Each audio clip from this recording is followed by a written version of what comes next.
Ce programme est financé par les amis et partenaires du ministère de Joyce Meyer. Ce que nous devons faire, c'est comparer ce que le monde nous enseigne à ce que Dieu nous enseigne et toujours choisir Dieu, parce que Dieu doit être le premier dans notre vie en toutes choses.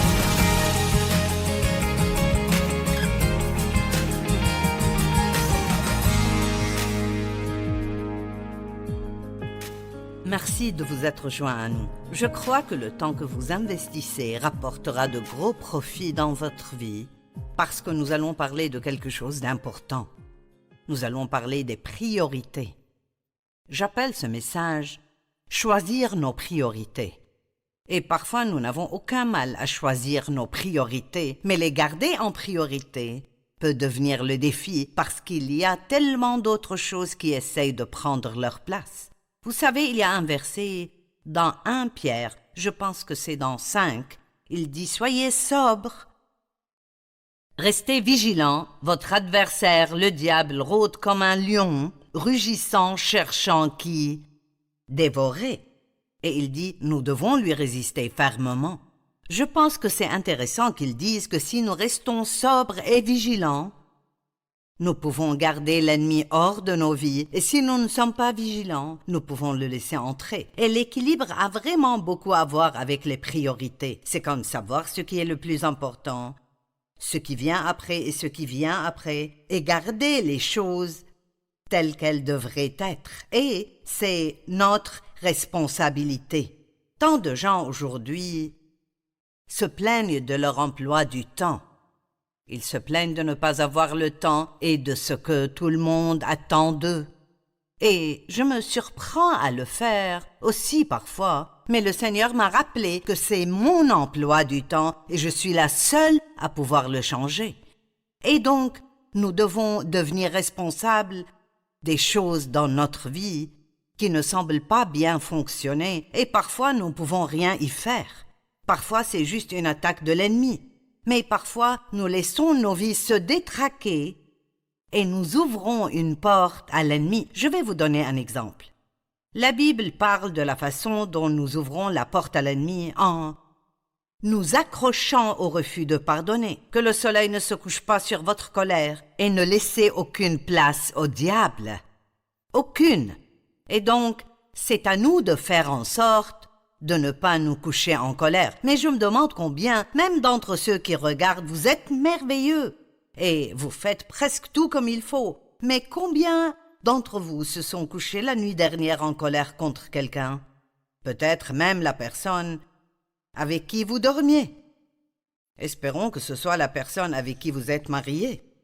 Et nous devons réaliser que nous ne pouvons pas tout réparer par la prière. Nous prions que Dieu nous donne la force de faire ce que nous devons faire. Parlons donc aujourd'hui et demain dans ce programme à propos des priorités. Mettre les premières choses en premier. Eh bien, le Christ est le centre de toutes choses. Il est la première et la plus importante chose dans nos vies. Colossiens 1, 17 et 18 dans la Bible, classique amplifié, et nous avons besoin de le lire lentement car il est tellement puissant. Il existe par lui-même avant toute chose. Donc avant qu'il y ait quoi que ce soit, un monde, un univers, quoi que ce soit, il y avait Dieu. Et en lui, tout subsiste, est maintenu et rendu cohérent. J'aime ça. C'est comme si Dieu était la colle, pour ainsi dire, qui nous garde et nous maintient, qui garde et maintient nos vies, qui garde et maintient l'univers. Quand on y pense, juste la Terre sur son axe.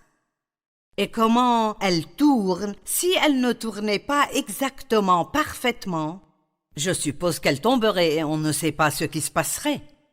Qui garde le soleil, la lune et les étoiles dans le ciel? Qui fait que toutes ces choses dans l'univers fonctionnent?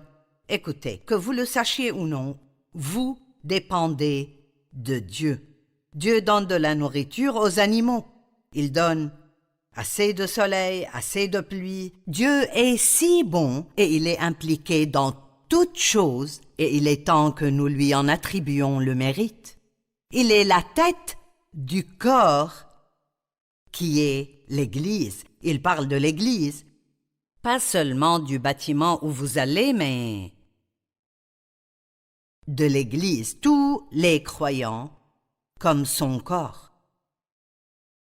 Il est la tête du corps qu'est l'Église. Il est le commencement, le premier-né d'entre les morts. Jésus était le premier à revenir d'entre les morts. Afin d'être en tout, maintenant écoutez, afin d'être en tout le premier, en toute chose, il occupe la première place, il est prééminent. Eh bien, Dieu doit être la chose principale dans notre vie. Laissez-moi vous demander, qu'est-ce qui est le premier dans votre vie? Est-ce que gagner de l'argent est la première chose? Essayez-vous d'acheter plus de choses alors que vous en avez déjà beaucoup? Passez-vous trop de temps au travail? Peu de temps avec Dieu, peu de temps avec votre famille? Si c'est le cas, ça finira par vous coûter et il y aura des conséquences. Nous devons penser aux conséquences. Nous récoltons ce que nous semons. La Bible nous dit de ne pas accumuler de trésors sur terre où ils peuvent être détruits à tout moment. Matthieu 6, 19, ne vous amassez pas des trésors sur la terre où les mythes et la rouille détruisent et où les voleurs percent les murs pour voler. La Bible dit dans l'Apocalypse que Babylone tombera en 1 heure. Et les marchands de la terre et ceux qui aiment le commerce commenceront à pleurer. Eh bien, Babylone était en fait une ville, mais c'est aussi... Elle représente en fait la richesse et la prospérité, les affaires et tout le commerce qui se fait dans le monde. Et je ne dis pas que nous n'avons pas besoin d'argent. Nous en avons besoin, et je ne dis pas que nous ne devrions pas économiser de l'argent. Nous devons économiser de l'argent pour les urgences et économiser pour la retraite. Mais n'adorez pas l'argent et ne rendez pas l'argent plus important que ce qu'il est. Souvent, les gens disent que l'argent est la racine de tout mal. Mais ce n'est pas ce que dit la Bible. Elle dit l'amour de l'argent est à la racine de tous les maux. Et nous devons tous toujours nous souvenir et nous rappeler que nous sommes venus au monde sans rien et nous partirons de là sans rien. C'est un sujet de réflexion très important. Nous avons tous tellement de choses. Combien de choses avez-vous dans votre maison dont vous n'avez pas besoin, que vous n'utilisez jamais, mais vous pourriez même sortir et en acheter d'autres? Gardez les premières choses en premier. Ne faites pas de l'argent la chose la plus importante de votre vie.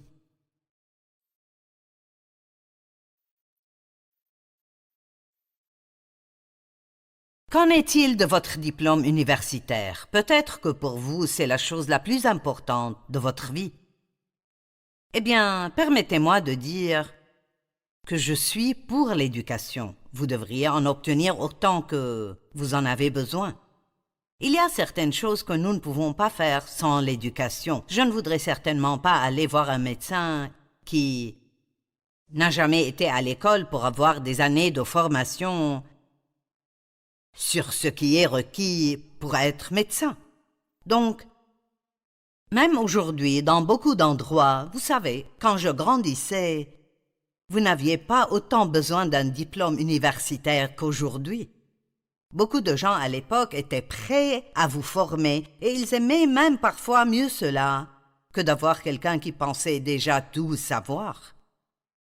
Mais aujourd'hui, ce n'est pas impossible, mais beaucoup d'endroits accordent beaucoup de valeur au diplôme universitaire, donc je ne dis pas que ce n'est pas important, mais certaines personnes se croient si intelligentes qu'elles ne peuvent plus croire comme un petit enfant.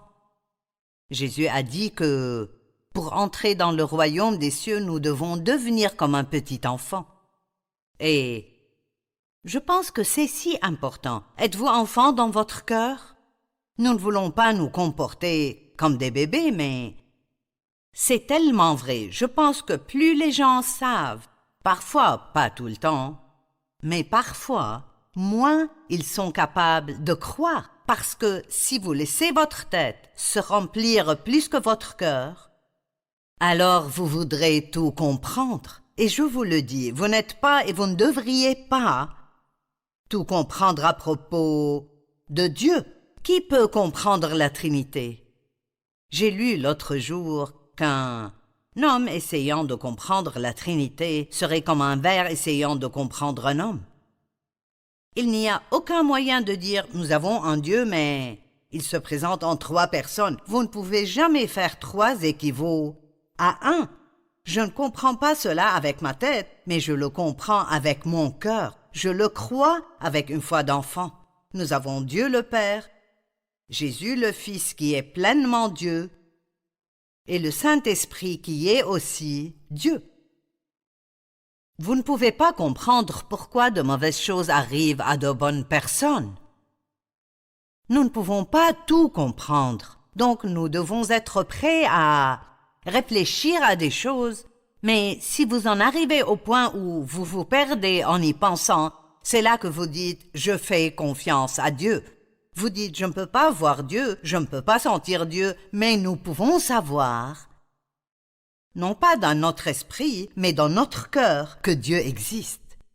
Sans la foi, il est impossible d'être agréable à Dieu. Il faut que celui qui s'approche de lui croie que Dieu existe et qu'il récompense ceux qui le cherchent diligemment. Regardons quelques-unes des choses que Dieu a à dire sur la sagesse du monde. 1 Corinthiens 1, 19 à 21, il est écrit « Je ferai disparaître la sagesse des sages et j'anéantirai l'intelligence des intelligents. » Où est le sage? Où est le spécialiste de la loi? Où est le discoureur de l'ère actuelle? Dieu n'a-t-il pas convaincu de folie la sagesse de ce monde? Maintenant, écoutez. Puisque, à travers cette sagesse, le monde n'a pas connu Dieu en voyant sa sagesse, il a plu à Dieu de sauver les croyants à travers la folie de la prédication. C'est tellement incroyable, parfois quand j'enseigne dans une conférence, et je peux voir les gens juste regarder leur visage et voir le changement qui arrive chez certaines personnes alors que je prêche l'évangile de Jésus-Christ. C'est merveilleux de voir la lumière entrer dans des yeux morts. C'est incroyable quand nous avons le privilège de mener quelqu'un à une relation avec Dieu à travers Christ. Ils croient avec leur cœur la parole de Dieu, l'évangile de Christ quand il est prêché. Il y a tellement de pouvoir en lui qu'il peut aller au-delà de ce que vous pensez ou de ce qui vous semble logique, et vous pouvez savoir différemment que de savoir avec votre tête. La Bible parle beaucoup de savoir. Job a dit « Je sais que mon Rédempteur est vivant ». Il ne le savait pas avec sa tête parce que sa vie avait tellement de problèmes. Il ne lui aurait pas semblé que son Rédempteur était vivant, mais il a dit « Je sais » au-dedans de moi. Et je vais vous dire maintenant parce que je sens que c'est quelque chose que Dieu veut que je dise. Certains d'entre vous ont juste besoin d'arrêter d'essayer de tout comprendre. Quoi que ce soit pour vous, votre problème actuel, des difficultés que vous rencontrez ou que vous avez traversées dans la vie qui semblent vraiment injustes, qui vous est arrivé et que vous ne comprenez tout simplement pas. Allez au-delà de ce que vous pensez, vers ce que vous savez dans votre cœur. Fermez cette tête parfois et asseyez-vous en présence de Dieu et voyez ce qu'il y a dans votre cœur. La sagesse du monde s'oppose à la sagesse divine. Jacques 3, 13 à 17. Lequel parmi vous est sage et intelligent, qu'il montre par un bon comportement ses œuvres empreintes de douceur et de sagesse. Mais si vous avez dans votre cœur une jalousie amère et un esprit de rivalité, ne faites pas les fiers et ne mentez pas. Une telle sagesse ne vient pas d'en haut, elle est au contraire terrestre et démoniaque. En effet, là où il y a de la jalousie, il y a du désordre et toutes sortes de pratiques mauvaises. Vous voyez, le monde pourrait dire, si quelqu'un vous maltraite, vous devez l'exclure de votre vie ou vous venger. Vous devez le faire payer d'une manière ou d'une autre. Mais ce n'est vraiment pas la sagesse divine, parce que la sagesse divine nous dit que garder de telles choses dans notre cœur va ruiner notre propre vie et que nous devons pardonner aux gens même s'ils ne le méritent pas. Et quand nous pardonnons aux gens, alors nous pouvons faire confiance à Dieu pour qu'il prenne soin de nous.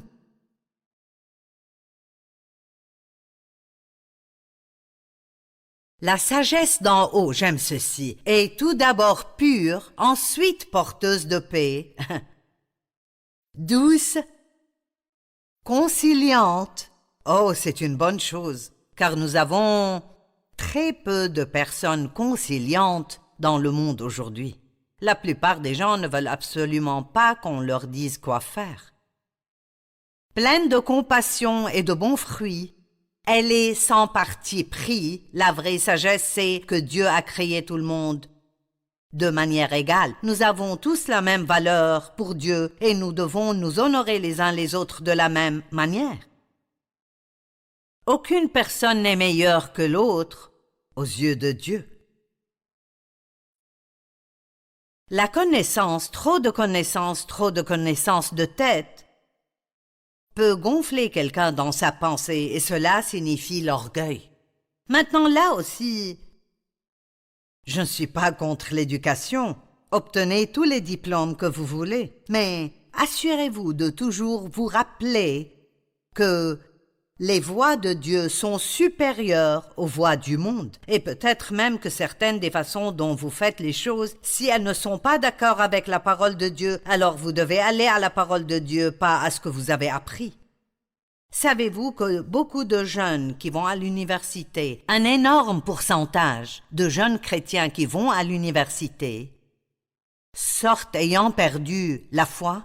Quelqu'un me parlait la semaine dernière de son enfant, qui est un enfant bon et pieux, qui n'est allé à l'université qu'un an, et qui a déjà perdu tellement de sa foi. Eh bien, nous n'avons pas à faire cela. Ce que nous devons faire, c'est comparer ce que le monde nous enseigne à ce que Dieu nous enseigne et toujours choisir Dieu, parce que Dieu doit être le premier dans notre vie, en toutes choses. Dans notre temps, dans notre conversation, dans nos pensées, dans nos actions, nos divertissements, notre attitude, nos décisions, Dieu doit toujours être le premier. Toujours. Que se passerait-il dans notre société aujourd'hui? La première chose que la Bible enseigne, c'est l'amour. Tu aimeras le Seigneur ton Dieu de tout ton cœur, de toute ta force et de toute ta pensée et ton prochain comme toi-même. Et si chaque personne dans le monde allait à l'université pendant 4 ans pour obtenir un diplôme dans la marche dans l'amour. Waouh! Et si nous allions à l'école pour apprendre la miséricorde, la gentillesse, le don, la générosité et le pardon? Ce sont les choses que nous avons vraiment besoin de savoir. Alors, allez à toutes les études que vous voulez, mais assurez-vous que vous avez toujours du temps pour cela dans votre vie. Ne dites pas « je n'ai pas le temps pour ça, je suis occupé à obtenir un diplôme ». L'amour est la chose la plus importante au monde. La Bible dit que nous pouvons avoir tout le reste, toute la sagesse du monde, les pouvoirs prophétiques et encore, mais si nous n'avons pas l'amour, nous sommes des personnes inutiles. Donc, marcher dans l'amour tous les jours devrait être notre priorité numéro 1. Je ne sais pas combien il vous faut pour vous préparer à sortir. Mais avant de venir ici aujourd'hui, il m'a fallu 1 heure pour prendre une douche, me laver les cheveux, me coiffer, me maquiller, choisir les bons vêtements. Parfois c'est 45 minutes, mais généralement cela prend 1 heure. Et si je me regarde et je n'aime pas mon apparence, j'essayerai une autre tenue.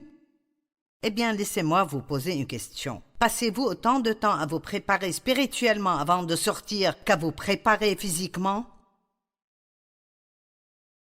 J'ai passé 2 heures avec Dieu avant de passer 7 heures à me préparer jusqu'à sentir que je suis assez présentable. Vous pourriez dire, je n'ai pas ce genre de temps le matin. J'ai une maison pleine d'enfants. Eh bien, Dieu n'attend pas de vous quelque chose que vous ne pouvez pas lui donner. Mais vous devez commencer votre journée avec Dieu, même si c'est 5 minutes dans la salle de bain. Et je veux vous dire autre chose. Et je veux que vous vous en souveniez.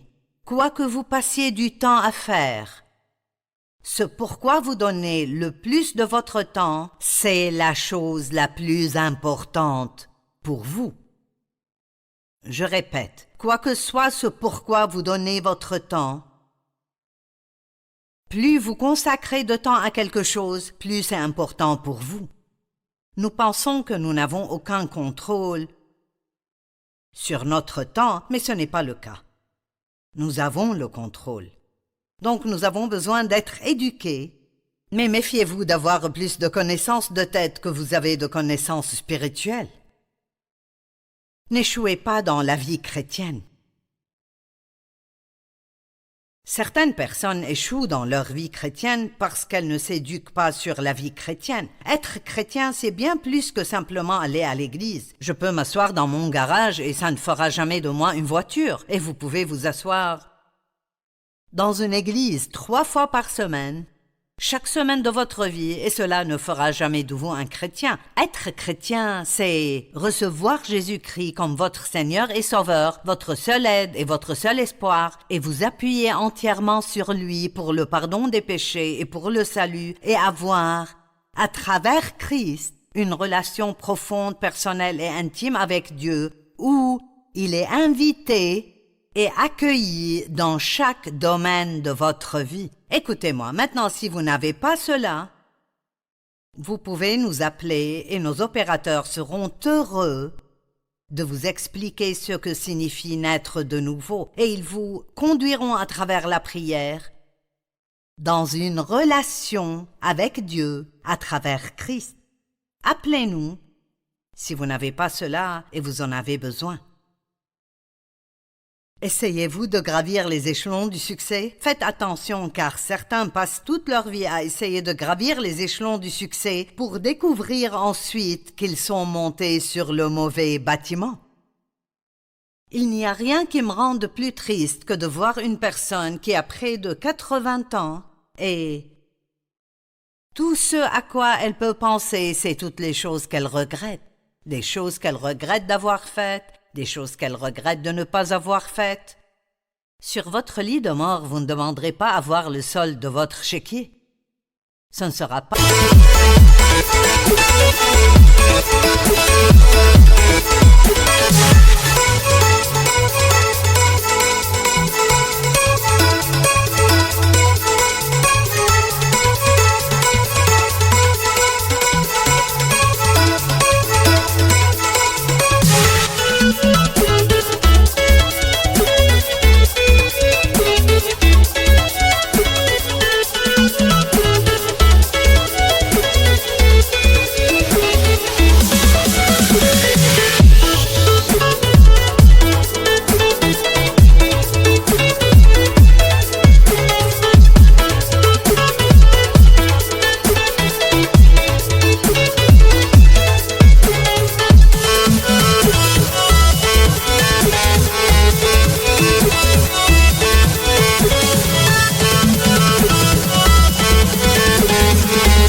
Ce que vous voudrez votre famille, vos amis, autour de vous. Vous voudrez avoir le confort de Dieu dans votre vie, sachant que même lorsque vous quittez cette terre, vous irez à un endroit meilleur pour vivre avec Dieu.